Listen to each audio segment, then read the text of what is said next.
కేవలం 90 సెకండ్స్ లో 5 హెడ్లైన్ వార్తలు చూసేద్దామా? స్వెన్ నెట్వర్క్ సుత్తిగా సుత్తి లేకుండా. మధ్య ఫిలిప్పైన్స్ లోని పలు తీరాలలో అత్యంత తీవ్ర భూకంపం సంభవించింది. 6.9 నుంచి 7.0 రెక్టర్ స్కేల్ తీవ్రతతో పలుమార్లు భూకంపం సంభవించడంతో సుమారు 30 మంది ప్రాణాలను కోల్పోయారు.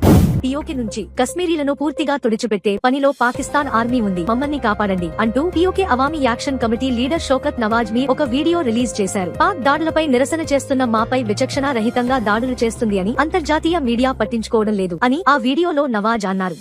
బీహార్లో కేంద్ర ఎన్నికల సంఘం 68.5 లక్షల మంది ఓటర్ల పేర్లు తొలగించింది. గత జూన్ 24న 7.89 కోట్ల మంది ఓటర్లుండగా తాజాగా ప్రకటించిన తుది జాబితాలో 7.42 కోట్ల మందే ఉన్నారు. ఓటర్ల ప్రత్యేక సమగ్ర సవరణ తుది జాబితాలోనూ మరో 3.66 లక్షల మంది పేర్లను తొలగించడంతో పాటు కొత్తగా 21.53 లక్షల మందిని జతచేసింది.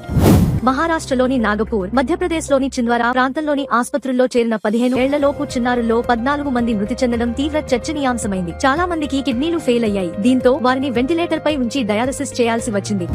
ఆసియా కప్ విజేత భారత జట్టుకు ప్రదానం చేయాల్సిన ట్రోఫీ విషయంలో సస్పెన్స్ కొనసాగుతోంది. ఏసీసీ వార్షిక సర్వసభ్య సమావేశంలోనూ ఎలాంటి నిర్ణయం తీసుకోలేకపోయారు. ఈ సమస్య పరిష్కార బాధ్యతలను 5 టెస్ట్ దేశాలకు వదిలేశారు. సుత్తి కొట్టకుండా నిజమైన వార్తలను తెలుసుకోవడం ప్రతి భారతీయుడి హక్కు. సూటిగా చెప్పే మా స్వెన్ నెట్వర్క్ వార్తలు మీకు నచ్చినట్టు అయితే ఈ వీడియోను లైక్ చేయండి.